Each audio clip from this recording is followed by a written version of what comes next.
Hey guys, tonight we travel back to a time of castles and cloisters, of velvet sleeves and veiled gazes, a world where your fate was decided long before your first tooth. Imagine waking up in a stone manor with no heat, your name already inked onto a marriage contract you've never seen, and your future reduced to a family crest and a thread count. You're about to become a noblewoman in medieval Europe. And trust me, you probably won't survive this. At least not without biting your tongue. A lot. So before you get comfortable, take a moment to like the video and subscribe, but only if you genuinely enjoy what I do here. And hey, tell me in the comments where you're listening from and what time it is there. I love seeing bedtime roll across the globe.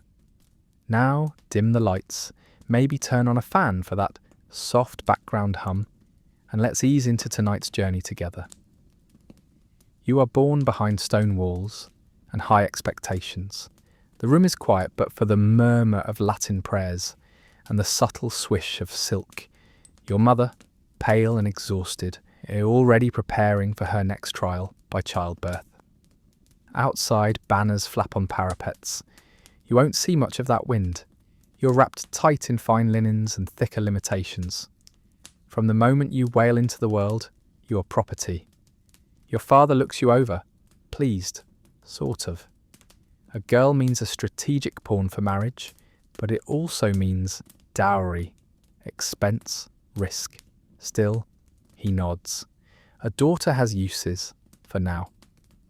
The nursemaid takes you away, past candlelit hallways that always seem cold, no matter the season. She'll raise you more than your mother does. Noble mothers don't mother in the way you might think. Their job is to produce, not parent. You'll learn to keep your voice small, your posture straight, and your hands very, very still. The cradle sits in a chamber where the windows don't open and you're tucked in beside a wooden cross and a relic or two, perhaps the finger bone of a saint. Sleep doesn't come easily. Not because of discomfort, but because there's a weight here. Even as a baby, you sense that the stone isn't just cold, it's watching. As you grow, people bow to your father and barely glance at you. Your name is embroidered on handkerchiefs you never asked for. You sit in a high chair during feasts, watching roasted peacocks go by and wondering what they did wrong. Every bite tastes like expectation. Historians still argue whether noblewomen had more influence behind the scenes than we realise. Maybe so, but at this stage, influence is about as real to you as unicorns, which, by the way, are totally a thing, according to your tutor. Your mother seems regal, poised, and vaguely terrifying. She speaks rarely, but when she does, it's always in command form. You try to copy her walk, graceful but heavy with dignity. She notices once and tells you not to look so proud. That kind of pride gets girls burned at stakes in stories, or just married off, sooner. Your father hosts lords who smell of horses and sweat and war. They ignore you entirely unless they're smirking and guessing how much gold you'll fetch when you're older. You think they're joking. You'll find out later. They're not. Meanwhile, your toys are carved from ivory, not meant for playing so much as displaying refinement. Dolls are stitched with sad faces. A book with no pictures sits on your little writing desk, and you're expected to recite from it in front of guests. At age 5, it's around this time that you realise something. You're on display. You are the family's tapestry in progress, a little masterpiece of breeding and manners. Your worth, measured in behaviour, obedience, and who wants to marry you. Maybe in that order, maybe not. Your nursemaid tells you bedtime stories, mostly about saints who died for their faith, or girls who stayed chaste and were rewarded with halos. You secretly prefer the one about the peasant girl who escaped into the woods and lived with wolves. You're not supposed to like that one. It's inappropriate. A cat sneaks into your room sometimes. You feed it bits of salted bread and name it Seraphina. The priests say cats are suspicious, agents of witches. You name your next one Lucifer. You don't tell anyone. One time you sneak into the armoury and hold a sword. It's far too heavy. You nearly drop it on your toes. You laugh, then freeze. That laugh echoes. You're not supposed to laugh like that. Not loudly, not freely. Certainly not while holding a weapon. Quaint fact for the night. Some noble babies were literally swaddled in such tight bindings that they couldn't move their limbs for months, under the belief it made their bones grow straighter. So if you feel a bit restless tonight, remember, at least your elbows work. You're 6 when you see your first wedding. The bride is 12. She looks nervous. You think she's pretty, and then she disappears behind a veil so thick you forget what she looked like. That evening, your father calls you over to meet a man with yellow teeth and too many rings. He pinches your cheek. You learn to hate rings. You're not told what marriage means yet, just that it's coming, sooner than you think. No one asks you what you want to be when you grow up. That's not how this works. You are to be what the family needs, preferably the wife of a baron, or maybe a duke if you're lucky. And obedient, always obedient. Sometimes, when no one is looking, you stare out the narrow window slits and imagine the world outside. Maybe there are forests and rivers and beasts you've only read about in the Psalter. Maybe there's freedom. Maybe, though it seems impossible, there's a version of you out there who gets to choose. But then the bell rings for Vespers and your maid pulls you away. The day ends as it always does, with prayers, silence, and the tightening sense that your path is already paved. Sleep comes. Slowly, the stone beneath your feet doesn't dream.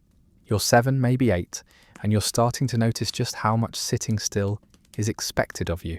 There's a difference between quiet and silence, and your daily routine is made up of the latter. Your hands are always busy, and yet you achieve almost nothing. Rows of stitches on linen cloth, polished calligraphy in a language no one speaks aloud. You learn to curtsy before you learn to run properly. In another life, you'd be climbing trees and scraping your knees. Here, you sit straight-backed for hours, your legs going numb beneath you, while an older woman watches with the intensity of a hawk who hasn't blinked since last Thursday. You try not to fidget. You try harder not to yawn.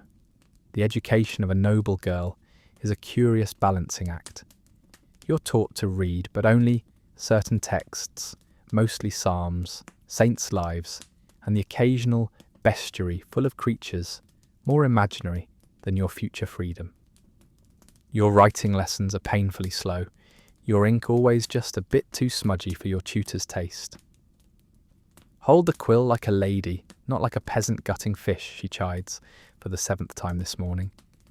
You haven't even seen a peasant gut fish, but okay. Needlework though, that's sacred. You embroider with a concentration that borders on prayer. Threads of gold, crimson, and sea blue twist through your fingers like tame snakes. One day, your tapestry will hang in the main hall, a testament to your patience. Not your ideas, not your personality, your patience. It's a skill worth more than silver. You're not expected to think aloud, but you are expected to make invisible beauty permanent. Historians still argue whether noble girls were deliberately kept uneducated or simply steered away from the kinds of knowledge that sparked rebellion. Probably both. You don't learn philosophy or logic, you learn virtue, mostly the kind that makes you easier to marry. Sometimes you're allowed music lessons. A lute, perhaps, though it weighs more than your maid's judgmental stares. You're expected to sing sweetly, but not too confidently. Heaven forbid someone think you're proud. You master the quiet charm of entertainment. It's like learning to sparkle without ever actually shining. One of your daily walks is through the enclosed herb garden. It's small, neat, and smells like discipline. Rosemary for memory. Lavender for calm. You trail your fingers through the leaves, wondering if freedom smells like mint or marjoram. Your governess sees your daydreaming and reminds you to walk as if you're being watched by the Virgin Mary herself. You decide the Virgin would probably let you run barefoot through the roses. Your older brother, meanwhile, is out learning to joust. He falls off a horse and gets praised for bravery. You trip on a stone and get scolded for clumsiness. You learn to move gracefully or not at all. Here's a quirky little tidbit. Some noble girls were trained in falconry, not because they'd ever be allowed to hunt freely, but because it was considered a suitable passive hobby. A falcon on your glove made you look noble. The actual flying part, still restricted. You begin to notice how every adult has two faces, the one they wear in public and the one you glimpse after a goblet of wine. Your mother speaks with honeyed restraint, but you once overheard her whisper to a maid, "Better a bitter daughter than a dead one." You don't ask what she meant. You think you already know. At night you lie awake and count the stitches in your ceiling's embroidery. There are none, of course, but you imagine them anyway, each one a mark of your slowly closing world. Your dreams are rarely wild. Most nights you dream of being forgotten, just long enough to climb over the wall and vanish. When guests arrive, you're summoned to display your virtues. You curtsy low, recite a passage from a saint's tale, and smile like you enjoy it. Your reward, a nod, or on exciting days a comment about your marriageable glow. You are 9, you glow with boredom. The strangest lesson you learn is that silence has many tones. There's reverent silence during prayer, cold silence when your father enters the room, the silence of women speaking with their eyes across a dinner table, and your own internal silence, the one that grows a little heavier each year. You watch the older girls disappear, first into engagement, then into marriage. You ask no questions. You're told they've gone to begin their proper lives. You hear nothing about what's proper for them, only what's proper for their families. You get a puppy for your birthday. It's small and squirmy and completely unconcerned with decorum. You love it instantly. You name it Roland after your favourite night story. Your maid insists that dogs don't belong in laps. You pretend not to hear her. For the first time in weeks, you laugh from your belly. Roland pees on a tapestry. You briefly consider making him your heir. Your life at this age is all about grooming, metaphorical and literal. Every lesson, every rule, every punishment is meant to smooth your edges. You're like a jewel being polished so vigorously that you might disappear altogether. You wonder if boys ever feel that way. Judging by your brother's sword collection, probably not. One day, during Latin recitation, you mispronounce a word. Your tutor stiffens. That phrase means to submit willingly, she explains, enunciating it like an accusation. You wonder if Latin was invented specifically to make disobedience harder to phrase. The most precious moments come in fragments. A smile from a tired maid who once had her own dreams. The sound of rain on the chapel roof. A moth landing on your book, fluttering like it knows more than you do. These are your treasures, small and quiet and secret. The great irony? Everyone tells you how lucky you are. Compared to the peasant girls who toil in fields, you're practically royalty. And it's true. You're clean, clothed, and unlikely to die of starvation. But you still go to bed wondering what it's like to matter. You memorize your family's coat of arms. You practice signing your name. You try to feel proud. But there's a voice inside you, small, stubborn, and impossible to embroider shut, that whispers something else. Maybe there's more to life than stitching in silence. You're 11 when they first bring up marriage, not as a far-off someday, but as a when, and soon. You don't cry exactly. You just go still. The kind of stillness that would impress even the Virgin Mary. Maybe it's a compliment. Maybe it means they think you're mature. Or maybe, just maybe, it means they've found a buyer. The thing is, marriage for a noble girl isn't a romantic milestone. It's more like being traded for a war horse and a few sacks of land rights. There's a document somewhere, already half written. Your name, their name, and how many sheep are owed if it all goes wrong. You're a liability wrapped in velvet, and the sooner you're someone else's responsibility, the better. Your mother tells you calmly over breakfast, between bites of cold bread and honey, she says, "You'll be wed by your 12th summer." That gives you what, 9 months? Less if the stars align and the dowry's right. You nod like a good girl.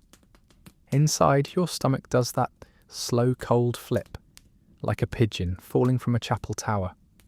Historians still argue whether these child marriages were always consummated early, or if they waited until maturity, whatever that meant in the 13th century. The official line is that girls weren't expected to bear children until their bodies were ready. But when is a girl ready to be told she belongs to someone? You meet him 3 weeks later. He's 17, which seems impossibly old.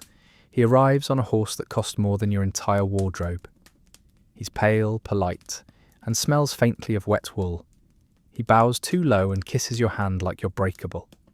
He's not unpleasant, he's just a stranger, and that won't change, even after you're bound to him. During dinner, he compliments your embroidery. You thank him. He says nothing else. For the rest of the meal, you stare at the roast goose and imagine being one. In some parts of Europe, noble girls were married off even earlier, 9, 10, especially if alliances were urgent. There are records of betrothal ceremonies that read like hostage negotiations. You try not to think about that too hard. Preparations begin. You're taught new things, how to stand still for an entire mass, how to smile without showing teeth, how to pack your things without making it look like you're crying. Your trousseau is filled with linens, combs, and small silver things that all feel suspiciously final. Your older cousin visits to give advice. She's 16 and already a widow. Don't speak unless spoken to, she says while braiding your hair. But listen, always listen, and never cry in front of him. That's what pillows are for. You nod and wish you could fold yourself up like a handkerchief and hide in your own pocket. Here's a quirky bit. There were nobles who tried to wiggle out of arranged marriages by pretending to join convents. Some even shaved their heads to be less desirable. You consider it briefly, then remember how itchy your scalp gets without a comb. On the day of your betrothal ceremony, you wear a dress so stiff you can't breathe properly. Your hair is braided and perfumed with dried roses. You feel like a very fancy scarecrow. Everyone watches as your hand is placed in his. A priest blesses the match, and your father smiles like he just traded up. You glance at your mother. She looks like she's carved from soapstone. Not sad, not happy, just exhausted in a way that feels permanent. Afterward, you sit in your room, surrounded by gifts from his family. Silks, spices, a miniature portrait that doesn't quite capture his chin. You stroke a bit of cloth between your fingers and wonder if it's really happening. Maybe this is just another lesson. Maybe you'll wake up and still be a child. But no. That night, your maid begins packing your things. You'll be moving by Michaelmas, she says. That's 2 moons from now. You don't ask if you can stay longer. You already know the answer. They throw you a feast before you leave. You're seated beside him. He tries to make conversation. Do you read poetry? He asks. You say yes because no feels like a wrong answer. He nods and tells you he likes falconry. You both chew in silence for a while. Later, you overhear a knight whisper that you're ripe for motherhood. You don't know what that means exactly, but the word ripe makes you want to scream into your goblet. Your new household is grand, but cold in a different way. New walls, new rules, new eyes watching your every move. You're 12 and expected to run a manor, or at least appear to. Behind you, a steward does the real work.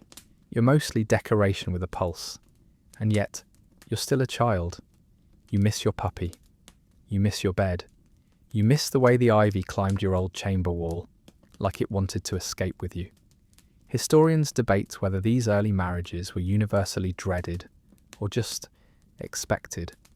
Some girls were excited, some were terrified. Most had no real say either way. You keep a brave face during the day and cry into your sleeves at night, pretending it's just a cold draft. There's a tiny window in your new room. It doesn't open, of course, but you press your face to the glass and look out at the garden. You try to picture what you'll be like in 5 years. Will you still have your sense of humour? Will you still sneak sweets when no one's looking? Will you be you? Some nights you think about running, but to where? You don't even know what's beyond the gates, and besides, your dress is too heavy for sprinting. Instead, you find little rebellions. You skip the embroidery one morning. You read poetry meant for boys. You let your hair down early, just to see how it feels. It's not much, but it's yours. You may be married by 12, but part of you refuses to disappear. You arrive at your new home, his home, with a procession of trunks, attendants, and enough lace to shroud a cathedral. The manor is massive, colder than your father's hall, and smells faintly of moss and old leather. Your husband, still practically a stranger, walks beside you like a polite guard escorting valuable cargo. You keep your chin high, even though every footstep echoes like a warning. This is it. No more needlework in familiar corners. No more hiding behind your mother's silence. You are now the Lady of the Keep, a title that sounds impressive until you realise it mostly means you're under heavier surveillance. You're led to your chamber. It's on the top floor of a tower, symbolic perhaps, or just unfortunate. You climb endless spiralling stairs, dragging skirts and future regrets behind you. At the top, the room awaits, large, draughty, and full of unfamiliar tapestries. One shows a unicorn being tamed by a maiden. You stare at it and think, poor thing. Your window is even narrower than before. You could maybe squeeze your arm out if you didn't care about scraping all the flesh off. Below, the courtyard buzzes with activity. Men training, servants fetching, horses being led in circles. You're above it all, but not in the triumphant way. You don't have a key to your chamber. That's not unusual. Noblewomen's rooms are often kept secure for their own protection. It's just that protection feels suspiciously like confinement. Your maid, a thin-lipped woman named Agnes, insists it's normal. A lady's virtue is her greatest treasure, she murmurs as she locks the door behind you for the night. You wonder if that treasure ever gets tired of being buried. Historians still argue whether noblewomen were locked up out of genuine concern or convenient control. Seclusion was pitched as noble modesty, but it also made it a lot harder to run away. You're not exactly imprisoned. You get walks in the gardens, accompanied of course. You attend mass in the private chapel. You host occasional teas, but it's all choreographed. Every step is part of a dance you never agreed to join. You laugh too loudly one afternoon and get a lecture about decorum. You start to whisper your jokes instead. Meals are formal affairs. You sit beside your husband, who still tries to make small talk, but seems unsure of your age, your interests, or what exactly he's supposed to do with a wife, barely out of childhood. You're grateful, in a strange way, for his awkwardness. It's better than entitlement. One evening, he gifts you a hair comb inlaid with garnets. It's beautiful. You thank him, smile politely, and later you use it to pick the lock on your writing desk. Small victories. Speaking of small victories, here's a fringe fact. In some noble households, high-born women kept pet squirrels in golden cages. They were a fashionable symbol of status. You imagine yourself as one of those squirrels, well-fed, well-kept, and desperately clawing the bars when no one's looking. You begin to build a routine. Morning prayers, embroidery, estate reports, which you pretend to read, a polite conversation or two, and more embroidery. There's always embroidery. You start sneaking in symbols, tiny hidden messages in the threads. A twisted flower here, a barely visible eye there. Your rebellion is subtle enough to survive. The servants treat you with deference and thinly veiled curiosity. You're younger than many of them. A few pity you. One old cook quietly hands you honey cakes, no words exchanged. You think she used to be like you, or knows someone who was. Agnes remains ever watchful. She tightens your corsets with the precision of a blacksmith and warns you not to speak too freely in front of guests. The walls hear everything, she says. You wonder if she means the people or the stones themselves. Your husband travels often. Military obligations, border disputes, things involving maps and shouting. You're left in charge technically. The steward handles the logistics. You handle smiling and waiting and trying not to feel the stone creeping into your bones. One day, while wandering the herb garden, with supervision of course, you meet the manor's priest. He's young, surprisingly kind, and oddly interested in your thoughts. He lends you a book, not scripture but philosophy, dangerous stuff. You read it late at night, by the flicker of a single candle, half afraid Agnes will burst in and snatch it from your hands.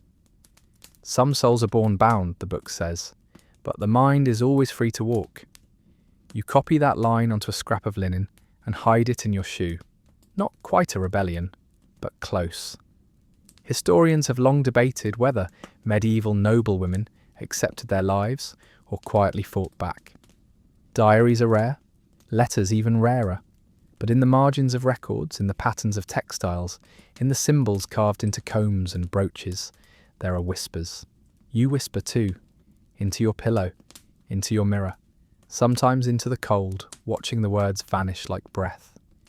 You try not to think about children. Everyone else is already thinking about it for you.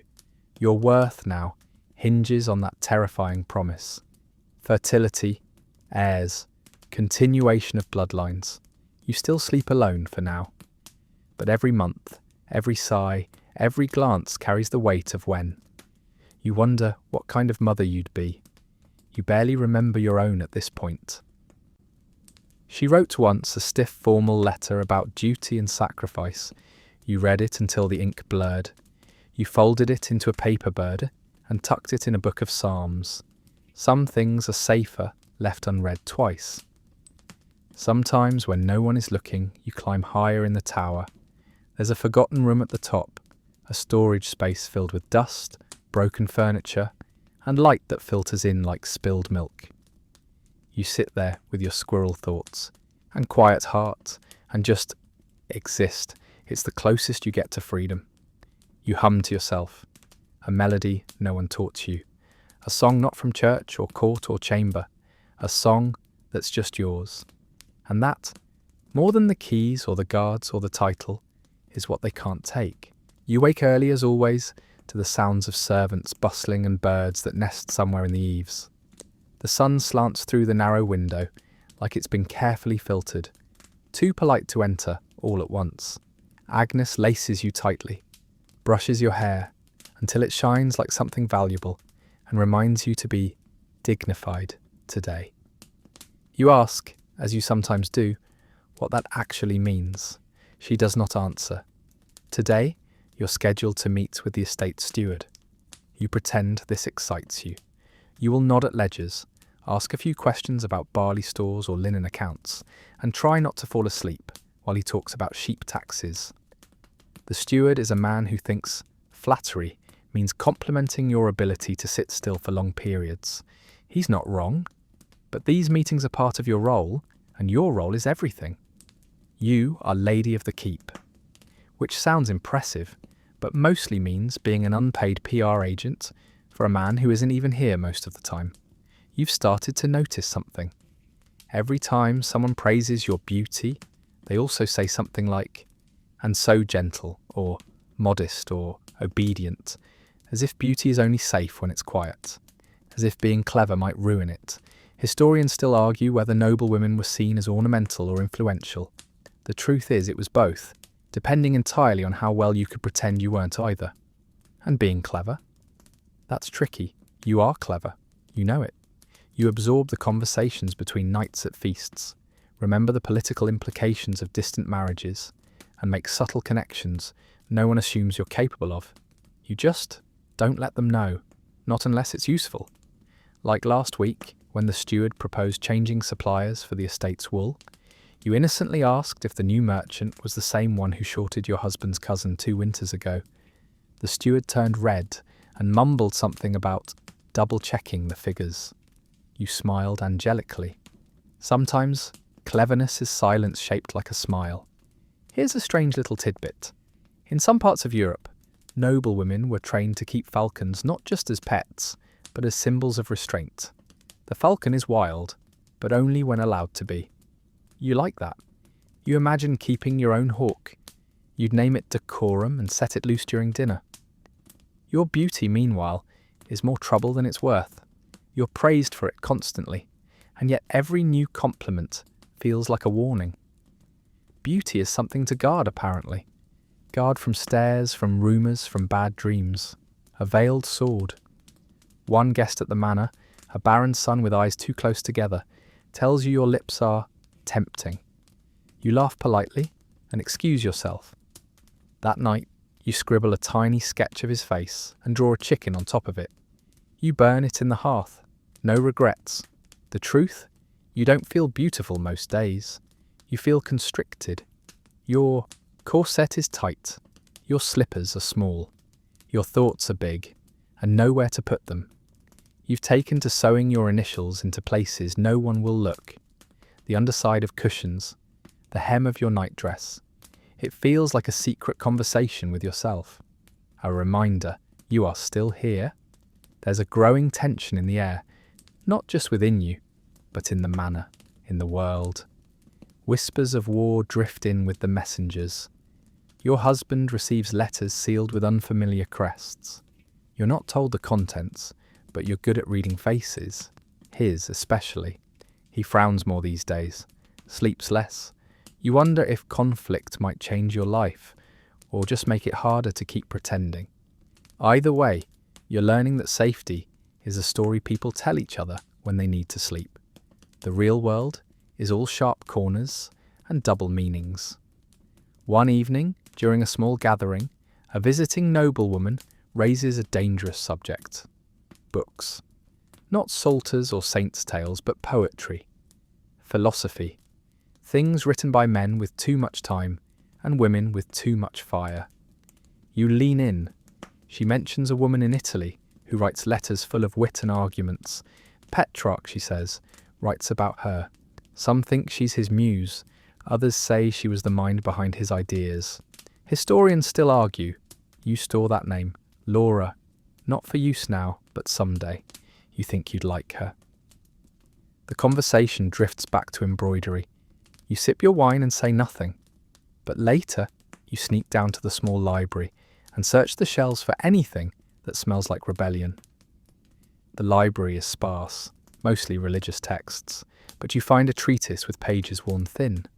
Someone's written notes in the margins. Maybe another woman, bored and brimming with curiosity. You run your fingers over the ink, wishing you could meet her. Agnes catches you sneaking it back to your room.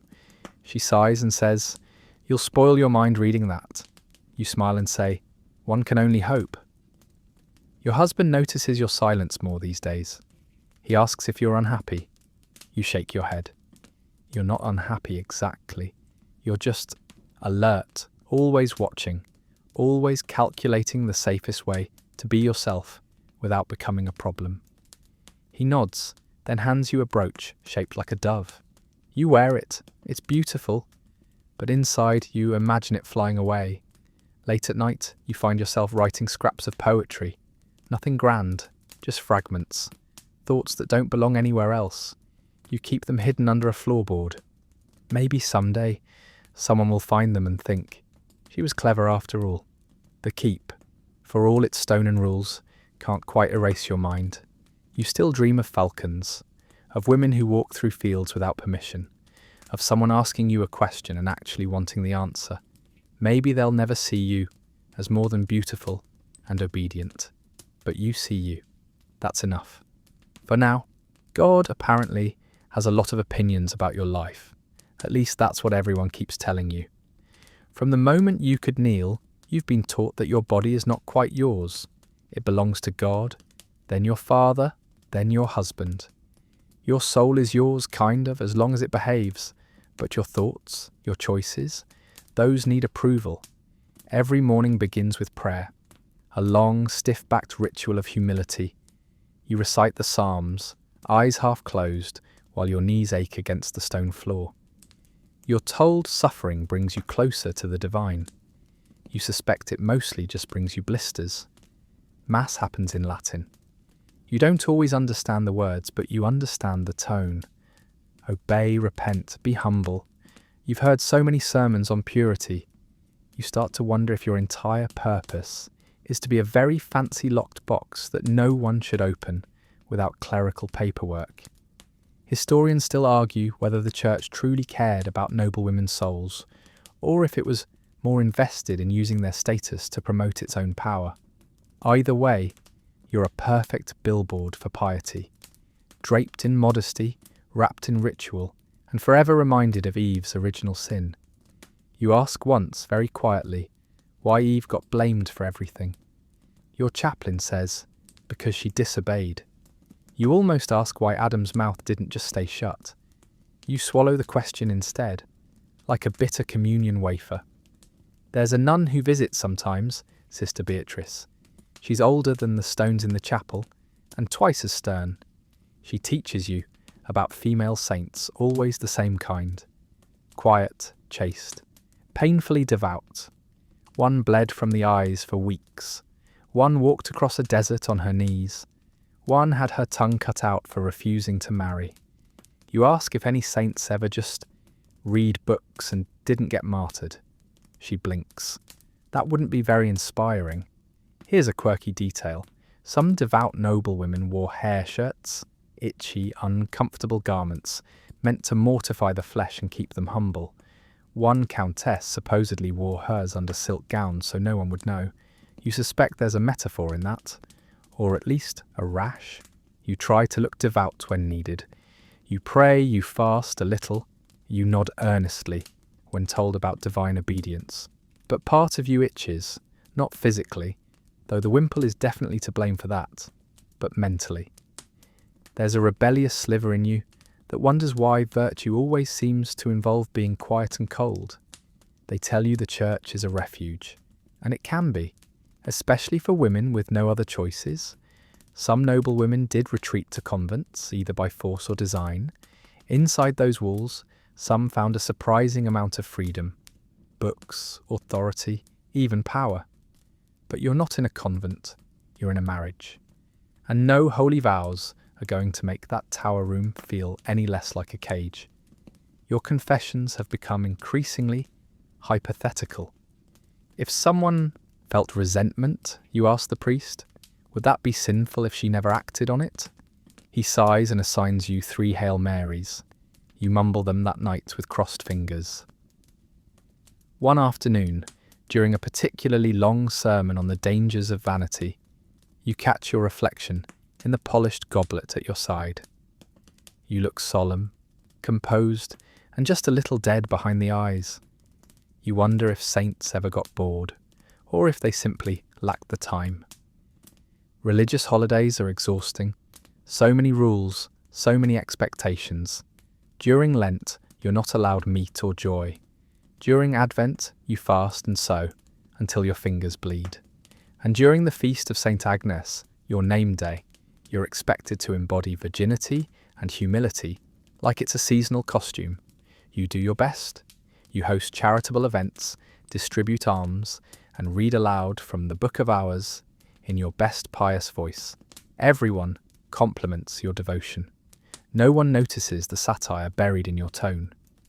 Your husband, for all his status, seems just as weighed down by religious pressure. He prays loudly, as if volume equals virtue, and talks often about sin. You suspect most of his confessions involve wine, war, and the occasional lusty thought. He never asks about yours. One night, he brings in a travelling monk to give a lecture on obedience. You sit through it with your face set like plaster, trying not to scream. When the monk mentions that women are spiritually weaker and thus require more guidance, you accidentally choke on your wine. It's the most excitement the room's seen all week. You begin to collect prayers, strange, forgotten ones from old books and whispered fragments from servants. A kitchen girl teaches you a charm to protect against nightmares. You don't tell the priest. It's not exactly canon approved, but it works better than the Psalms. Here's a lovely contradiction. You're expected to be modest but also beautiful, graceful but not vain, intelligent but not opinionated, religious but not powerful. Every quality must be counterbalanced by its opposite. You're basically a walking sermon wrapped in silk and contradictions. You start writing your own prayers, not to saints or angels, but to the sky, to the wind, to the idea of choice. You don't know what you believe anymore, but you believe in yourself. And sometimes that feels like enough. One prayer reads, "Dear whatever's listening, give me strength to obey or the courage not to." Amenish. You hide it in your psalter, between the pages that talk about smiting enemies. It feels like the safest place. Religion, you realise, is another kind of embroidery, stitching order into chaos, making beauty from pain. Some women wrap themselves in it for warmth. Others, like you, wear it politely, but keep a dagger under the hem. At night, the chapel glows with candlelight. You sit there sometimes, not praying, just thinking. The saints stare down at you from stained glass, their eyes blank and haloed. You wonder if they'd understand you. You wonder if they'd be disappointed or impressed. You think they might be both. You learn very quickly that even behind thick castle walls, nothing stays secret for long. At first you think it's just coincidence, someone knowing your favourite kind of jam before you've told anyone, or a servant humming a tune you sang once under your breath. But then it happens again, and again. A private comment made in jest reaches the ears of someone who wasn't in the room.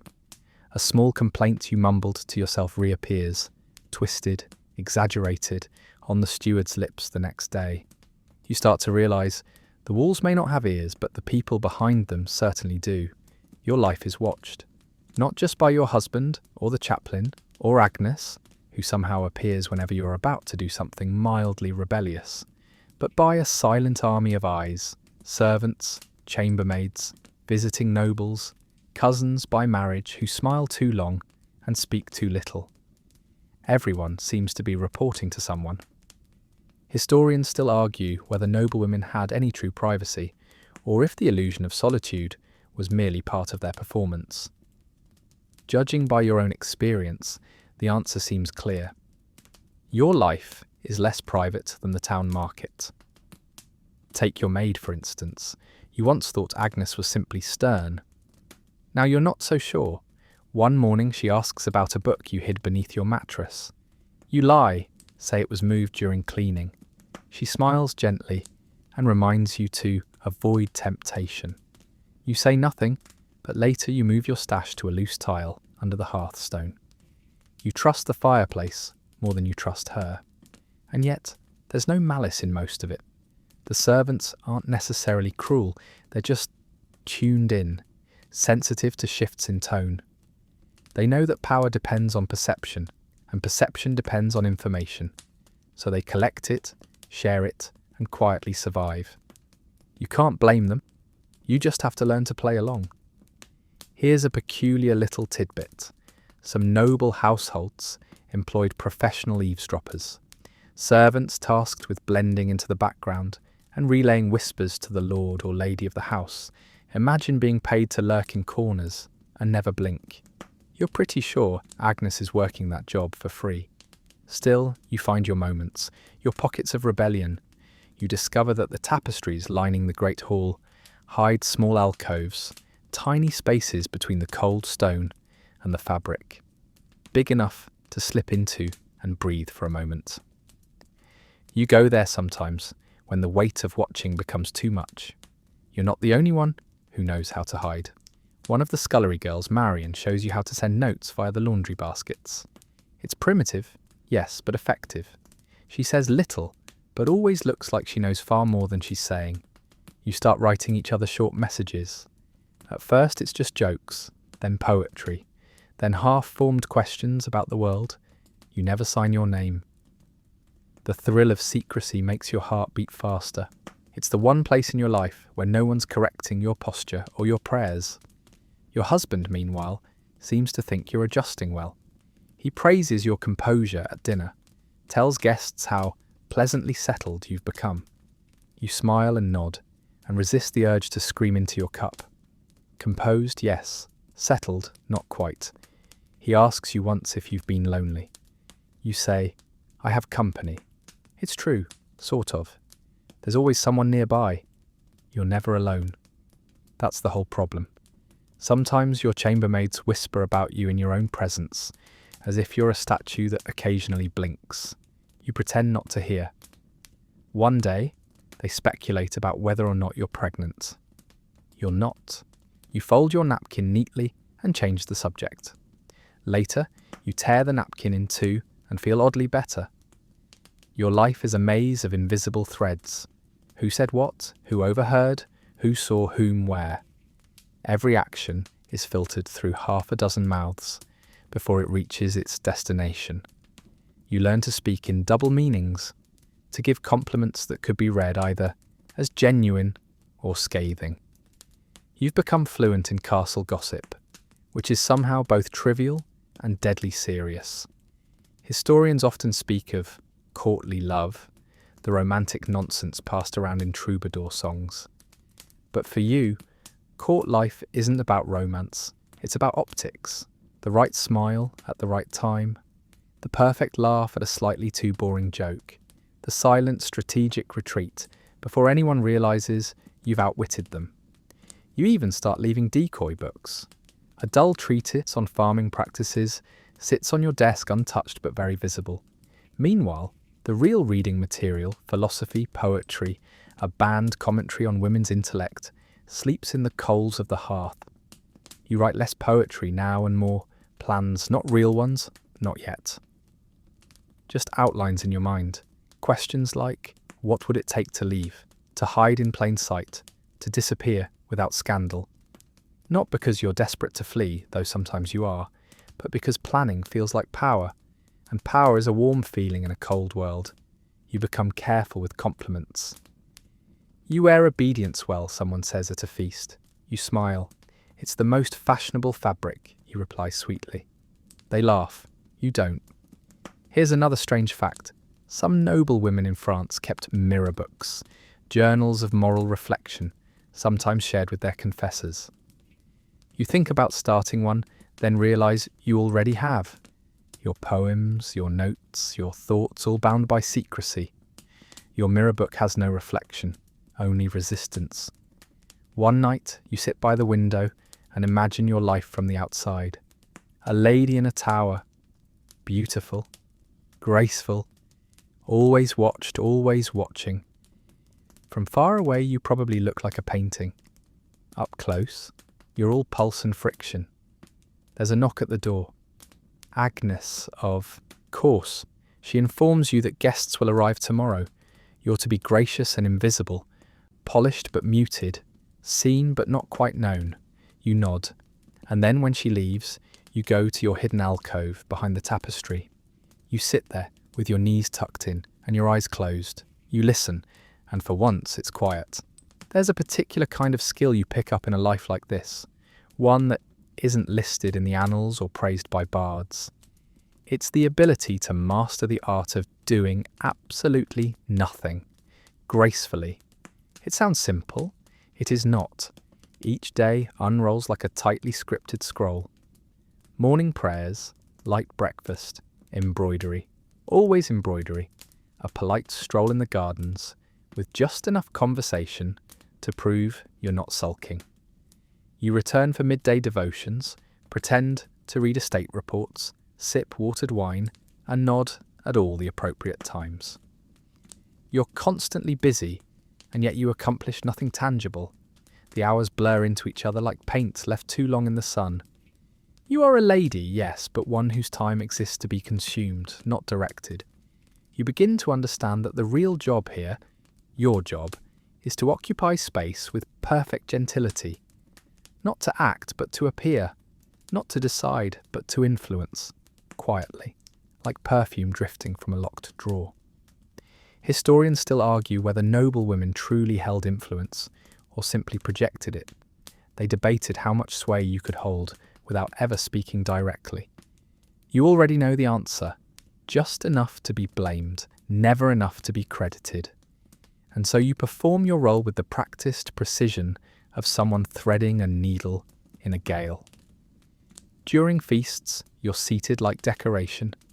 You smile when required, laugh at dull stories, and offer measured opinions on bread texture. If you dare to hint at deeper thoughts, a polite cough from your husband signals it's time to return to safer territory. Something harmless, like weather or wool. The line between grace and manipulation is thinner than your silk slippers. You learn to master it with small gestures, the extra spoonful of wine poured for a guest who might need loosening, the sideways glance that says don't trust him without uttering a word. It's a delicate game of chess where you only get pawns and still try to win.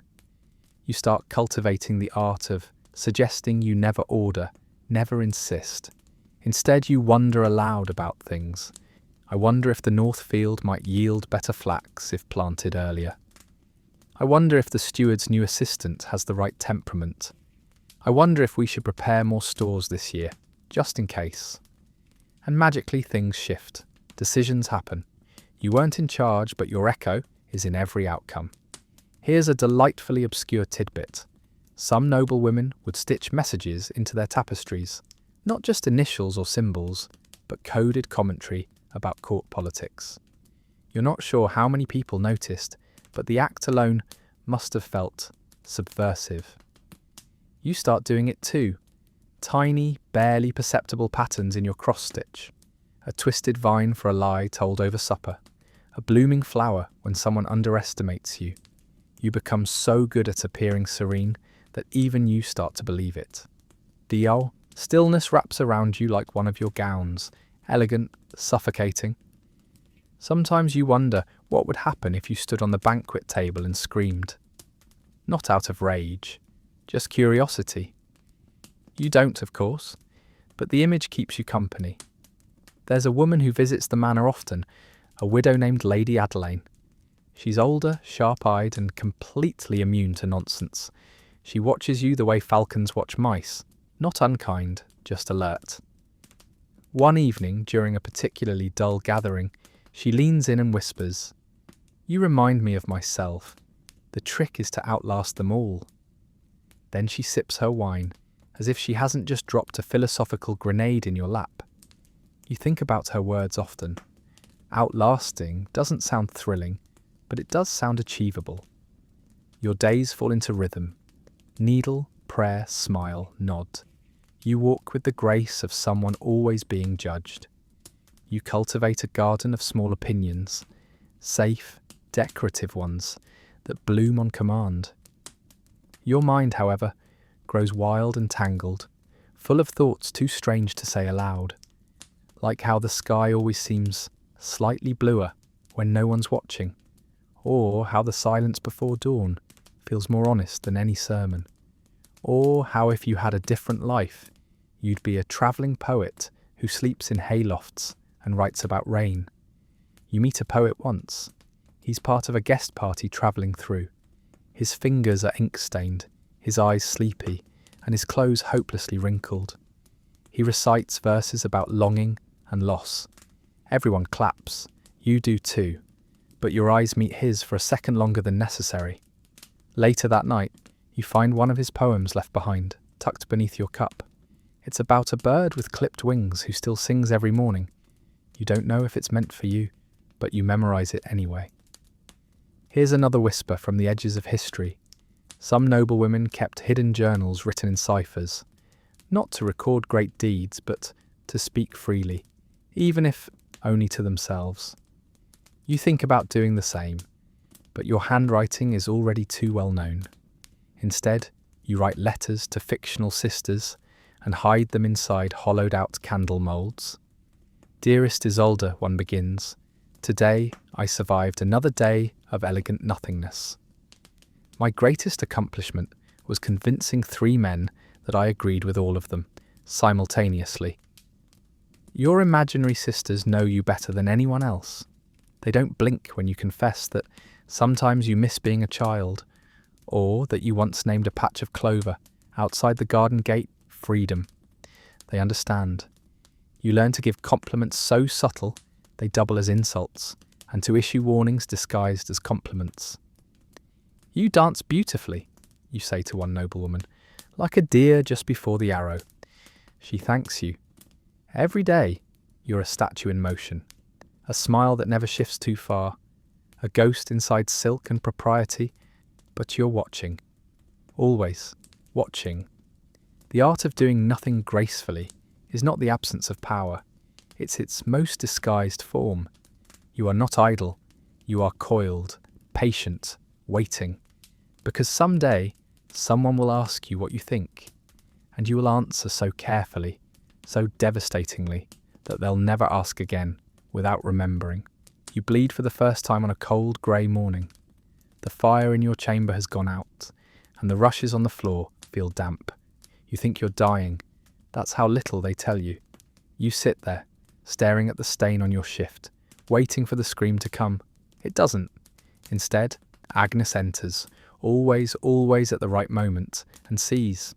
She doesn't gasp or cross herself. She just exhales, like someone waiting for a storm that finally arrived. "Congratulations," she says. "You're a woman now." You don't feel like a woman. You feel like a startled deer that's just noticed the wolves. The next few days pass in a blur of whispered instructions, steaming cloths, and firm reassurances that this is normal. But nothing feels normal, not the cramps, not the tight-lipped nods from the other women, and certainly not the veiled looks your husband starts giving you, because now you're fertile. And that means your body has officially become a battlefield. Historians still argue whether noblewomen feared childbirth or simply accepted it as inevitable. What's clear is that the expectations were constant and the risks terrifying. Pregnancy wasn't a blessing. It was a gamble, a brutal, painful, possibly fatal gamble you were expected to smile about. Everyone in the castle becomes just a little more attentive. You're offered softer cushions, warmer cloaks, thicker soups, but no one says the word pregnant yet. That would be improper. Instead, they talk around it. You're told to rest more, to eat well, to think of your future. You think of it a lot. You remember stories, always half-whispered, of noblewomen dying in childbirth, young ones, healthy ones.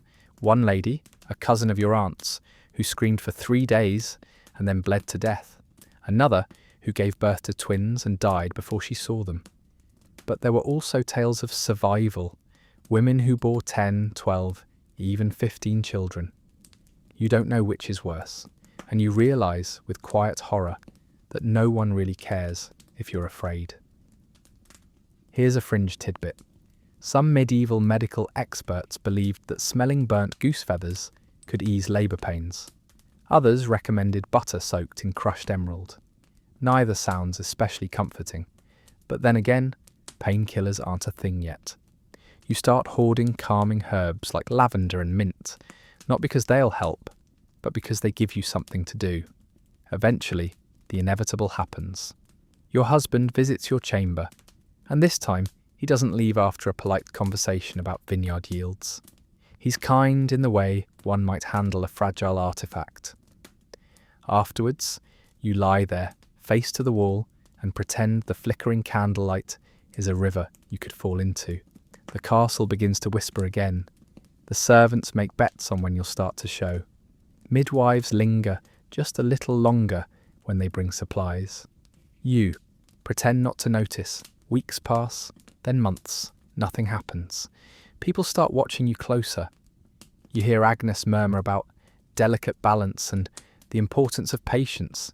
You sip your herbs, you walk in the garden, you pray, or at least you sit in the chapel and think about what prayer used to feel like. You start wondering if your body is betraying you or protecting you. You're not sure which would be worse.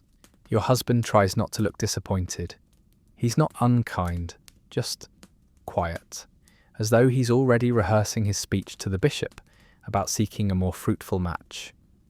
You begin to understand that your value is now directly tied to your womb. You are the soil, he is the seed, and if nothing grows, well, the blame won't land on him. Here's something absurd. Some scholars believed a woman could influence her baby's temperament based on what she looked at while pregnant. Pictures of saints meant holy children. A goat? Risky. You test this theory by staring at a particularly smug statue of St. Catherine for an hour. Nothing changes. Then, just as you start to believe you're barren, it happens. Morning nausea, dizziness. The smell of roasted parsnips sends you retching into a linen basin. The midwife confirms it. A blessing, she says. You nod, but all you feel is dread. Pregnancy is not the soft, glowing thing they sing about. It's heavy and hot and makes your back ache like an old man's. You swell in strange places. You can't sleep without propping yourself on half the bed linens. Your skin itches, your ankles vanish, and your emotions become less like waves and more like storms. And still, you must smile. You must glide. You must attend feasts and wear uncomfortable dresses and pretend you're overjoyed to become a sacred vessel. You're not allowed to read anything upsetting. You're told to avoid strong smells. You're discouraged from climbing stairs, lifting anything heavier than a quill, or speaking too long in the sun. You're also told not to think too hard. It agitates the humours, says the physician, who hasn't washed his hands since the last king died. The midwife visits daily now. She's competent, brisk, and has the terrifying calm of someone who's seen too much. She teaches you breathing exercises and hands you a carved birthing talisman wrapped in red thread. For luck, she says. You ask, does it work? She shrugs. Depends on who you ask. And then one night, the pain begins. It's slow at first, manageable. You think, I can do this. You've survived worse, you haven't. Labour drags on for hours, then days. You scream into pillows. You cry until your voice gives out. The birthing stool is cold. The midwife is a blur. The world becomes heat, pressure, and pain that splits you open like a melon. When the baby finally comes, it's a boy. You don't even see him at first. They rush him away. You lie there, numb and soaked in sweat, wondering if you're still alive. Eventually, they bring him to you. Tiny, wrinkled, wailing. You feel nothing at first, then too much, then nothing again. You hold him. You don't smile. You're too tired. The castle rejoices. Bells ring. Wine flows. You are praised as a miracle, a treasure, a symbol of divine favour. No one asks how you feel. Later, alone in your chamber, you whisper to your son, "Don't become like them." He burps. You take it as a promise. Your husband is dead. It's not sudden, not exactly. One too many campaigns, a bad wound, a fever that didn't break. They sent for healers, of course, priests, herbalists, a man with leeches and suspicious credentials, but nothing worked. By the time word reaches you, he's already been laid in the chapel crypt, wrapped in linen and prayers. You sit very still when they tell you. Agnes is the one who speaks, gently, like you're a glass of water someone's about to bump. "He's gone, my lady. May the Lord receive him." You nod, that's all, because you don't know what to feel. Grief, relief, panic. You had expected widowhood one day. All noblewomen do, just not so soon, not like this. You wear black, of course you do. Heavy wool, thick veils. You walk like sorrow personified. Everyone watches, murmurs condolences, praises your composure. A few even whisper that your husband died blessed. He left an heir after all. Your son, barely a year old, suddenly matters more than ever. And you? You're his guardian, his mother, and, if you play your cards right, his regent. Which is to say, you have power. Sort of. Historians still argue whether widows in the Middle Ages gained independence, or simply traded one kind of control for another.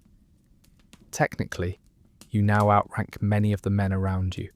But practically, you're walking a tightrope over a pit of scrutiny, suspicion, and inconvenient relatives. Your husband's younger brother appears the day after the funeral, arriving with a little too much confidence and not enough mourning. He offers condolences and then gently suggests that perhaps he should manage the estate until your son is of age. You smile. Thank him. and very sweetly inform him that the will left everything in your hands. He does not smile back. He's not the only one circling. Suddenly letters arrive from men you haven't heard from in years. Widowed lords, childless barons, second sons hoping for a shortcut to status. They come bearing poetry, gifts, and thinly veiled offers of companionship. You burn most of the letters. Because here's the thing. You've just stepped into your own shadow. You can't go back. Your household changes. Where once you were watched by servants, now they wait for your orders. You're no longer the girl tucked behind her husband's armrest. You're the woman who sits at the head of the table and signs the ledgers herself. It feels strange at first, like wearing someone else's shoes, but the fit improves quickly. You take stock. You learn how the grain stores are managed. You speak directly with the steward and listen to what's not being said. You replace the castle physician, yes, the one who still thought headaches were caused by bad air, with a sharp-eyed midwife who also knows her herbs. The steward raises an eyebrow. You raise your voice. Here's a delightful tidbit. Widows in some regions were legally allowed to run businesses, defend property in court, and act as head of household. Of course, they were also expected to remain chaste, pious, and preferably invisible. You aim for 2 out of 3. Your son, blissfully unaware of the politics swirling around him, toddles through your chamber with a wooden sword and a crown made of rushes. You adore him, fiercely, but you also worry for him and about what the world will demand of him, because you know you've lived it, and you see the cycle forming already. You try to give him small choices, apple or plum, this tunic or that. He always chooses the tunic with the dragon. Good sign. Your grief, when it does arrive, comes in strange waves, not for the man you lost, your marriage had long since calcified into politeness, but for the girl you used to be, the one who dreamed by the hearth and stitched secret messages into linens. She's gone now, replaced by someone with sharper edges. You keep your veil on for months longer than required. People assume it's mourning. It's not, it's armour. One morning you meet with your husband's brother again. He suggests, very delicately, that managing the estate must be difficult without male guidance. You pause, set down your goblet and say, "Funny. I don't recall you offering help when your brother was alive." He does not press the matter again. You start writing letters, real ones this time, not to fictional sisters, but to other widows, noblewomen, even a few abbesses, women who've weathered storms and lived to chart their own courses. You build a quiet network. You learn that in Italy, a merchant's widow now runs a shipping empire. In France, a noblewoman manages vineyards and writes sonnets. In England, a former lady-in-waiting refused to remarry and instead founded a school for girls. You tuck those stories under your skin, like talismans. Your own household begins to reflect you. The great hall grows quieter, calmer. No more loud boasts and drunken singing. You prefer quiet music, thoughtful discussions, laughter that doesn't depend on status. Not everyone likes the change. One night complains that things are too still. You respond by sending him to inspect distant pastures. He does not return. You're not trying to make waves, but sometimes just standing still in the current feels revolutionary. Here's something the priests don't like to admit. Widows sometimes found a second life in their freedom. Without a husband's oversight, they could read more, speak more, even travel. One woman you write to describes her widowhood as a season of unexpected breath. You understand that now. And yet, you're still not free. Your son will grow. He will become Lord. And when that happens, you'll once again be someone else's concern. Unless you raise him differently. You teach him about fairness, about kindness, about listening when no one else does. When he stumbles, you don't scold. You ask why. You teach him not to fear strong women, but to thank them for existing. You know it may not be enough. The world has a way of swallowing boys whole and spitting out kings. But you try, and in trying, you find purpose. You still walk the gardens. You still sit by the hearth. But now your thoughts are less about escape and more about impact. You're not a prisoner anymore. You're a strategist. And though the castle walls remain, they no longer feel like barriers. They feel like boundaries you choose. The candle burns low, casting shadows across your writing desk. You should be asleep. Widows are meant to keep early hours after all. But your mind refuses to dim. Instead, you write. Not letters this time. Not secret messages or prayers in disguise, but thoughts, pages of them. Long, winding observations about power, loss, and all the strange theatre of noble life. You use a pseudonym, of course, something anonymous and masculine enough to avoid trouble if the pages fall into the wrong hands. You're not just writing for yourself anymore. You're writing to be read, even if no one ever sees it, especially if no one ever sees it. Historians still argue whether noble women like you engaged in real intellectual work, or if the scraps we find, marginal notes, translated poems, ledger corrections, were simply accidents. You smile at that, as if everything a woman does must be accidental until proven deliberate. You've become a collector of secrets, not the scandalous kind, though those are everywhere, but the quiet, clever ones. Recipes altered for better flavour, Latin phrases with double meanings, the way certain knights fumble their words around educated women. You collect these things like seashells, beautiful, sharp, and evidence that the world is not quite what it pretends to be. One afternoon, in the library, you discover a hidden drawer behind the shelf of saints' lives.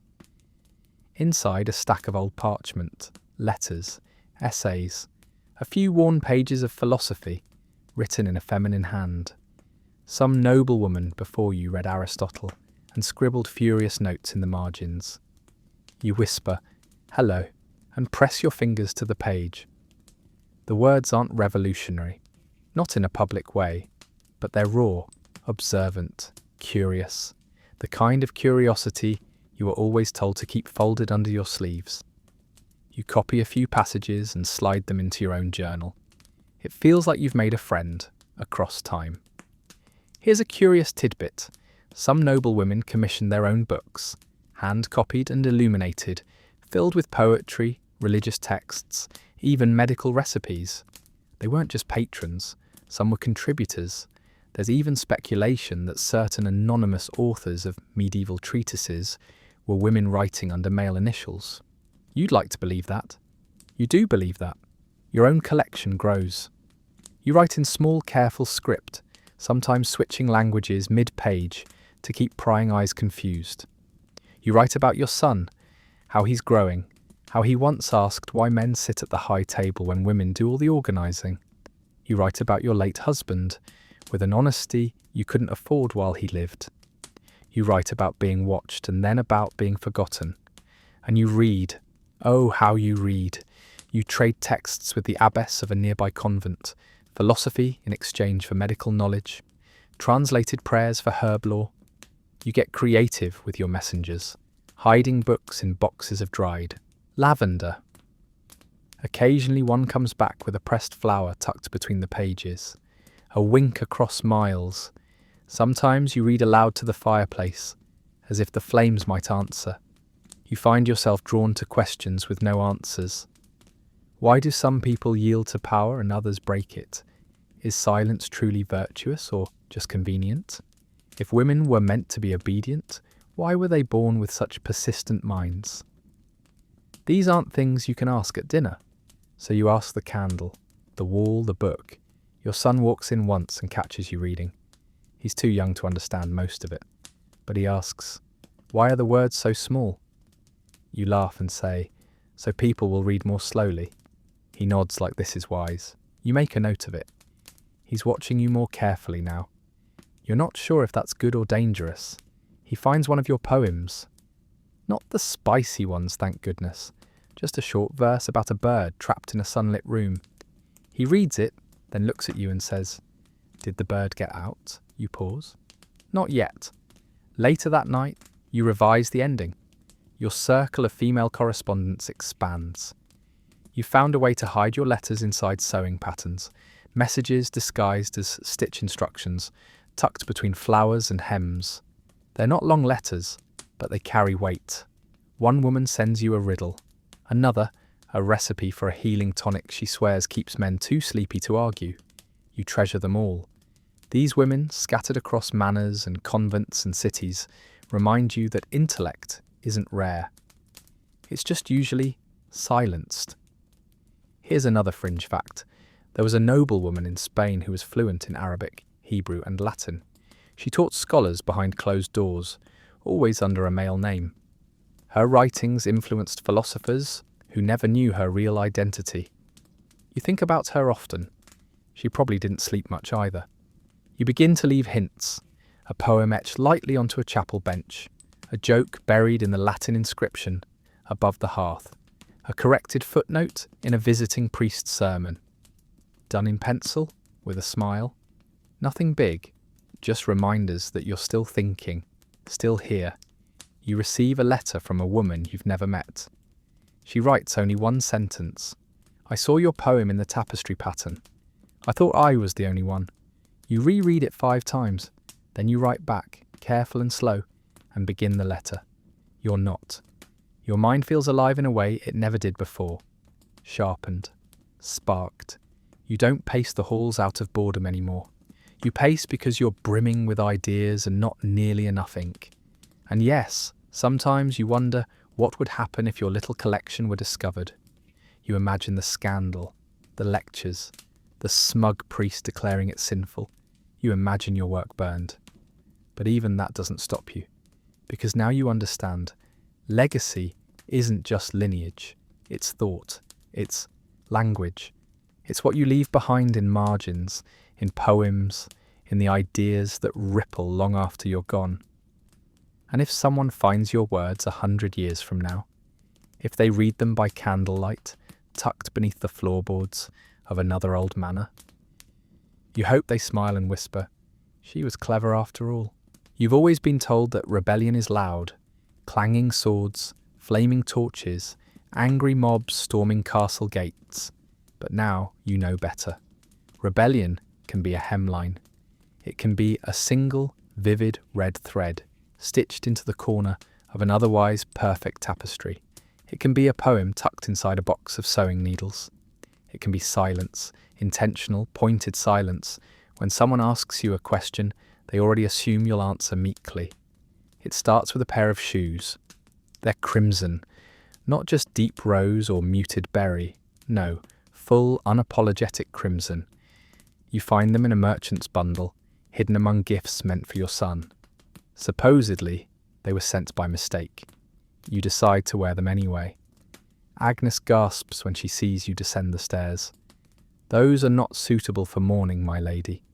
You look at her, calm as a frozen lake, and say, I've mourned. Now I walk. That day, nothing explodes, no one faints, but the ripple spreads. You hear whispers echo through the corridors by afternoon. Some think you've gone mad. Others, especially the younger maids, start walking with just a little more sway. Historians still argue what counts as resistance for women like you. Open defiance was rare and dangerous, but coded protest? That was everywhere. Red shoes, loose hair, a line in a prayer spoken wrong on purpose. You discover over time that rebellion thrives in the small. You begin to write a story, a real one, fiction technically. But everyone knows who the characters are. A noblewoman, a cousin, a priest, a maid who sees too much. The narrative dances around truth like a shadow puppet show.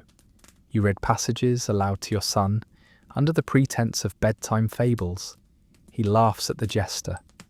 You smile at the satire. Then there's the poetry. Oh, the poetry. You grow bolder. Lyrical jabs dressed in velvet. Allegories wrapped in lace. One poem compares nobility to wax dolls left too close to the fire. Another features a garden where every flower with a male name wilts under the shade of a single bright marigold. You recite them at dinners. New verses, you say.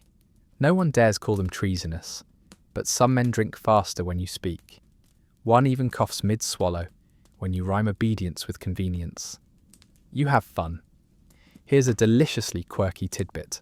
A few noblewomen during the later Middle Ages commissioned portraits of themselves with books. Not saints, not Bibles, just books. Some even wore jewellery inscribed with quotes from their favourite authors. One famously wore a ring engraved with the Latin phrase, "I am no man's fool." You want that ring. You also begin to experiment with your wardrobe. Widow's black, yes, but now in fine velvet, with silver clasps shaped like foxes. Your veils become sheer enough to show your expression. Your sleeves are long and sweeping, ideal for gesturing when you speak, with just a touch of drama. It's not vanity, it's messaging. You host a feast one evening and invite several women from nearby estates. No husbands, no sons, just women. You call it a quiet supper of grace. The wine flows. So do the confessions. One woman admits she's been sending love poems to a steward. Another reveals she once stole a falcon and let it fly just to see what freedom looked like. They laugh, not girlish giggles, but something deep and real. Something you've only ever heard when no men are in the room. You all drink to the falcon. From then on, you meet monthly, sometimes over embroidery, sometimes over sweet cakes and scandalous letters. Once, you compose a group sonnet about the many uses for a dull dinner knife. The steward does not find it funny. You do. You're careful, of course. Everything you do can still be turned against you. One wrong move, and they could brand you hysterical. Or worse, inconvenient. So you stay within the lines, but only just. You start giving gifts that are more than they appear. A book with certain pages dog-eared. A comb with an inscription too small for the casual eye. A prayer candle hollowed out to hide a note. Your world becomes a network of cleverness. A tapestry stitched by women who've mastered the long game. Your son, now walking and talking and asking why far too often, watches you constantly. You hope he sees not just a lady, but a person, a thinker, a woman who doesn't apologise for existing fully. One day he asks, "Can boys wear red shoes too?" You grin and say, "Only the bold ones." He wears them to dinner. No one comments. You do, occasionally, get pushback. A cousin writes to say your tone has shifted in correspondence. The chaplain gently suggests that some of your readings may be better left to men. You respond by sending him a basket of apples and a copy of a poem titled "The Pruning of Rotten Trees." He gets the hint. Still, you're not reckless. You're measured, strategic. You know how quickly favour turns, how women too loud, too strange, too seen are often erased, and you've worked too hard to be erased. Instead, you become inevitable. Like the season, like dusk, like the slow, undeniable curve of a story you wrote yourself. And so, your rebellion continues, one red hemline at a time. One dinner where everyone listens a little more closely. One boy who grows up thinking intellect is beautiful and wit is strength. They may never call you a revolutionary. There will be no statue. But years from now, when your poems are found stitched into hidden linings and your stories survive in faint crumbling pages, someone will read your words and whisper, "She knew." She didn't shout, but she knew. And that, dear listener, might be the fiercest rebellion of all. Your name is whispered now. Not in fear, not exactly, but in fascination. You've become the sort of woman people tell stories about. Not scandalous ones, you've been careful, but curious ones. The kind that grow and twist in the telling, embroidered as richly as your best gown. You overhear a young maid describe you to a visitor as the lady who talks like she's hiding a secret in every sentence. You smile into your cup. She's not wrong. But here's the irony. Now that you're alive and interesting, you're in danger of becoming legend. And legends, as you've learned, don't always belong to the people they're about. You're still here, walking the gardens, writing in secret, raising your son, But your story is starting to walk around without you. In some tellings, you're a tragic figure, a brilliant widow wasting away in her tower. In others, a sorceress seducing politics with poetry. One tale has you secretly in love with a knight. Another claims you can read the stars. Historians still argue whether the tales surrounding noblewomen were based on truth or shaped by what others needed to believe. But you already know. It's both. Truth and invention tangle like thread in a loom. And you, unfortunately, don't always get to pick the pattern. You receive a gift from a distant relative, a hand-illustrated copy of The Life of Saint Euphemia. Inside a note. Thought you'd appreciate a saint who spoke her mind. You do, sort of. Euphemia was tortured for refusing marriage and forced to recant her faith. She didn't. She died dramatically, as saints tend to. You wonder what would have happened if she'd just packed her things and run away. Would she still have made the cut? You notice a trend in the legends. The women who get remembered fall into neat little categories. The virgin, the martyr, the temptress, the saint. There's rarely room for a woman who lived, survived, thought, without bleeding or burning or weeping on cue. You're not tragic enough for poetry, not dangerous enough for myth, but they're making you a myth anyway. Here's a strange little-known detail. A few medieval manuscripts include stories of ghost women, spirit figures who appear in cloisters or wells or libraries, whispering secrets or riddles. Some scholars think they were metaphors. Others think they were coded messages from real women slipping into the lore. You've started referring to your more private self as one of them. You are, in a way, haunting your own life. One day, a visiting bard performs a song inspired by a lady in black whose words move lords like the wind stirs banners. The melody is haunting, lovely. You ask who wrote it. Unknown, he says. Just something passed from hall to hall. You don't tell him you recognise 2 of your stolen lines. Your son hears it and says, "That's about you, isn't it?" You pause, then say, "Maybe," or "someone like me." He thinks, for a moment, then says, "I hope they don't get the ending wrong." You do too. There's a young girl in your household now, Ismay, daughter of a distant cousin. She's 10, bright, watching everything. You see in her the same quiet fire that once danced behind your own eyes. She imitates your walk, asks bold questions in a sweet voice, and once you catch her slipping one of your books under her gown. You don't scold her. You just say, "Bring it back when you're done." Ismay becomes your shadow, your secret apprentice. You teach her Latin under the guise of etiquette. You show her how to read ledgers, how to speak so she's heard without raising her voice.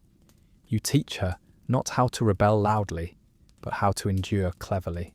And she teaches you something too, hope. Because maybe, just maybe, the next version of you doesn't have to whisper so much. Here's a curious anecdote. One medieval woman, Marjorie Kempe, wrote her own life story, or rather, dictated it. It was full of visions, weeping, pilgrimage, and scandal. Some called her mad, others called her blessed. Either way, she wrote, and her voice still echoes. You admire that. You wonder what your own book would sound like, if you ever dared. But you don't write it, not yet. Instead, you keep layering meaning into your daily life. You wear necklaces shaped like quills. You name your falcon lore. You organise a poetry contest between your ladies and declare Ismay the winner before she even writes her verse. You commission a new tapestry for the Great Hall. It shows a lion and a fox walking side by side. The meaning? Open to interpretation. But you make sure the fox is female, with red shoes. Your cousin writes again, this time warning that your reputation is becoming colourful. You reply with a lovely thank you note and a pressed violet. You imagine her choking on politeness. And still the stories grow. They bend, they flower. You begin to hear snippets of your legend being told by travelling merchants, pilgrims, even a group of schoolboys reciting half-remembered verses. It's always you, but not you. In one version, you poison your enemies with honey. In another, you speak to birds. One has you buried alive for heresy, only to rise again and curse your accusers with warts. You listen, bemused, but inside a small voice wonders, what parts of you will survive? Will they remember your letters, your laughter, the poems with double meanings and stitched truths, or just the silhouette, the widow in the tower writing in the dark? You light another candle, not for prayer, for clarity. Then you pick up your pen, not to erase the myths, but to meet them halfway, with your own version. Even from your secluded tower, you feel the tremors, faint but building. Something's changing beyond the walls. The air has a different taste to it now, like metal and ink. Letters arrive more frequently. They carry rumours wrapped in formality. A bishop has been exiled, a revolt crushed. A noblewoman in the north has refused to remarry after her husband's death, and no one has dared force her. Change doesn't shout, it whispers, and lately it's been whispering more often. Inside your keep, life moves as it always has, or pretends to, but you're listening differently now. You've trained your ears to the rhythm beneath the surface, every shuffled footstep, every nervous pause. There's tension in the servants' movements, the steward's tight tone, even the way Agnes keeps glancing out the windows. People are watching each other more closely. Fear and curiosity often look the same. You visit the archives one morning. It's a dusty room, rarely used except during tax season or family squabbles over land. But you like it here. The old documents smell of beeswax and mildew. Secrets cling to the pages like dried ink. You sift through parchment scrolls and cracked volumes, estate records, letters between ancestors, church accounts. You're not looking for anything in particular, and yet you always find something. A margin note in unfamiliar handwriting. She wanted to learn. I let her. A misfiled document listing supplies for a convent, including 20 blank books. Blank. For writing, your heart does a little somersault. Here's a historian's favourite mystery. Many medieval documents have faint feminine signatures, tiny, careful initials pressed into margins. No fanfare, just presence. A quiet, stubborn insistence that says, I was here. You begin copying names from these archives. Women mentioned only once. Wives, sisters, daughters, mothers. A ledger might call them unknown, but you write them down anyway, line by line, as if naming them might resurrect them, or at least acknowledge them. You whisper their names when no one's around. They echo in your chamber like a spell. Then you find a letter, folded 3 times, tucked behind an old estate plan. The ink is faded, the handwriting elegant and fast, the tone unmistakably female. It's not addressed to anyone by name, just to the woman who finds this. You freeze, your pulse stutters. You read, if you are reading this, you are not alone. They will forget our voices, but not all of us will be silent. I left this here so one of us would know. There were others. It's unsigned, undated, but you clutch it like a relic. You imagine the woman who wrote it, hunched over this same desk, hearing the same distant bells, watching the same sun filter through old glass. You tuck it inside your book of poetry, a talisman, a promise. Later that week, you send a copy of the letter, carefully reworded, hidden inside a parcel to the abbess. No reply comes, but the next bundle she sends contains a single violet pressed between the pages of a psalter. That's answer enough. Your son is growing fast now. He asks questions about everything. Why clouds move, why horses sleep standing up, why some men get to speak more in church. You do your best to answer honestly, or, when you can't, to teach him how to ask better. One evening he asks, why don't we have a painting of you in the hall? You're surprised. Do you think we should? Yes, he says. All the lords are there, but you're the one who keeps everything working. You almost cry. You don't. Instead, you call the painter. He arrives with brushes and pigments, a soft-spoken man who calls you "my lady" every 3 seconds. You choose not to sit in a throne or a velvet gown. You wear your day dress. You hold a book in one hand, a letter in the other. The painter doesn't ask questions. He paints you with eyes that look directly forward. Not downward, not demure. Forward. Here's a detail most history books leave out. Countless portraits of women were later adjusted by heirs, painted over, erased, forgotten in cellars. One famous lady had her expression softened posthumously because it was too direct. You request that yours never be changed. You even write it into your will. The steward doesn't like that. You smile sweetly and remind him who signs his wages. The painting hangs in the hall within a fortnight. Some guests look away, others stare too long. Ismay loves it.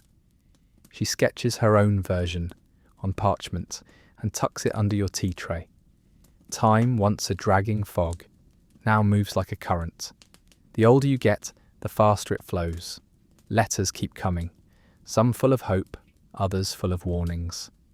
You learn of a woman tried for speaking against a bishop, another who founded a school for orphans and is being quietly punished for disrupting traditional roles. But still, they try. And you keep writing to them. One day you receive a letter from a woman whose name you don't recognize. It's short. "I was ready to disappear. Then I found your story in a footnote. I'm still here. Thank you." It's unsigned, of course it is. You walk the gardens that night and think about how many footnotes there must be, how many names scribbled in corners, how many women whose stories were never told because they weren't grand enough, or bloody enough, or silent enough, but you're telling them anyway. You return to the archives. You begin copying stories, fragments, hints, prayers, lists. You give them new names, new breath. You begin your own book. Not for fame, not for approval, but because these stories must live somewhere. You decide to title it Echoes in the Margins.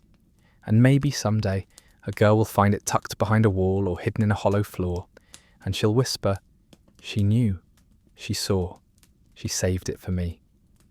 And maybe she'll write her own. The seasons begin to blur. Summer turns to autumn with less ceremony now. You don't mark it with festivals or banners, just the slow yellowing of the leaves beyond the chapel window and the new weight of the blankets on your bed. Time, it seems, has softened, but not dulled. You? You rise early, before the castle stirs. The halls are quiet then, the way you like them. You walk through the corridors with bare feet and silent thoughts. You've earned these moments. No one questions your wandering anymore. You're not just a widow or a mother. You're something else now. An institution, a mystery, a presence. Your son has grown tall, his voice deeper, his questions more difficult. He now reads the books you once had to hide. He argues with the steward. He laughs loudly in the same halls where your younger self once whispered. You think he'll be different? Not perfect. No boy raised in a keep can be, but aware, awake. He asks one morning over breakfast, "Did you ever want to leave all this?" You don't lie. "I used to, every day, until I realised I could stay and change it." He nods like he understands. Maybe he does. Beyond the keep, the world continues to shift. News reaches you. Slow, garbled, full of bias, but the patterns are clear. A merchant's daughter has opened a school in Normandy. A duchess has refused a papal demand. Even a few abbesses are questioning sermons now, slipping extra verses into the margins of their Bibles. It's not a revolution, it's a weather change. And you, who once walked your garden like a prisoner with a polite smile, now walk it like a queen. Not a crowned one, but a knowing one. The kind people seek for answers they don't want others to hear. You still write. Your book, Echoes in the Margins, grows thicker by the week. You've stopped caring if anyone finds it. In fact, part of you hopes they do. You've written it carefully, with blank spaces left between certain lines. gaps for other voices, other hands. You've included your old poems, your thoughts on prayer, your questions about obedience, even a recipe for a cough syrup that actually works. Ismay helps you bind the pages. She's nearly grown now, sharp and sly, and well aware that her destiny should terrify most noblemen. She'll cause a scandal someday, Agnes mutters under her breath. You smile. One can only hope. You haven't seen Agnes smile in years. That night, you hear her humming. Here's a beautiful, barely known fact. Some noblewomen pass their books down, not through bloodlines, but through bonds. Trusted friends, loyal maids, curious nieces, quiet inheritances, passed hand to hand, never mentioned in the family records. But they survived. You make plans for yours. Not in your will, too risky, but in the way you speak, in the women you teach, in the looks you share across the Great Hall when someone says something just stupid enough.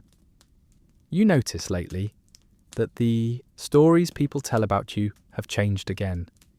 No more poisoned goblets or secret lovers in the night. Now they say, she made things happen. She knew things. She was kind but never soft.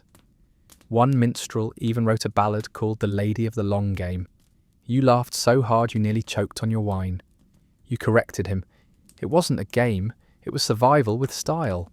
But part of you is pleased, because now they're starting to get it. Your painting still hangs in the Great Hall. You sometimes catch guests standing before it, tilting their heads, trying to decide what the expression means.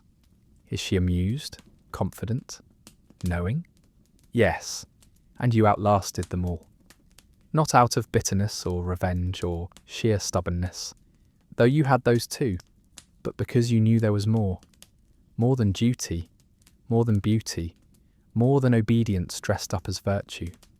You lived a life inside the lines, and then rewrote the lines around you. And now, standing at the edge of twilight, you see the cracks in the cage, not wide, not gaping, but enough. Enough to let in light, enough to let others out. Wind rustles the curtains. A candle sputters. Somewhere below, your son is laughing. Ismay is quoting poetry. The kitchen smells of cinnamon and change. And you? You are writing your final page, not with fear, but with a kind of sleepy triumph. Not every battle is won with swords. Some are won with staying, with knowing, with waiting until the world catches up to the truth you've whispered all along. That women like you have always mattered, even when no one wrote it down. So now, with the story behind you and the castle stones cooling in the moonlight, you breathe easier. The rush of history fades to a gentle hum. The shadows in your chamber aren't ominous. They're just sleepy, stretching along the walls like tired cats. Outside, the wind has settled. The trees no longer rustle with secrets. Everything stills.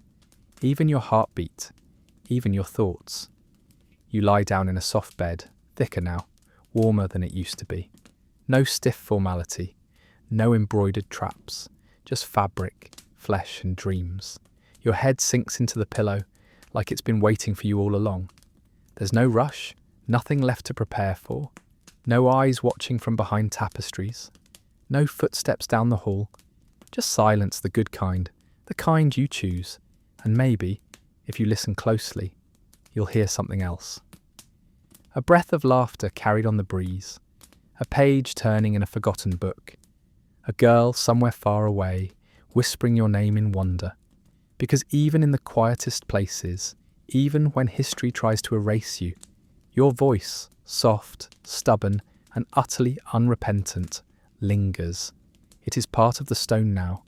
It is part of the air. So rest. Sink deeper. Let your mind wander out of the keep, past the hedges, beyond the fields.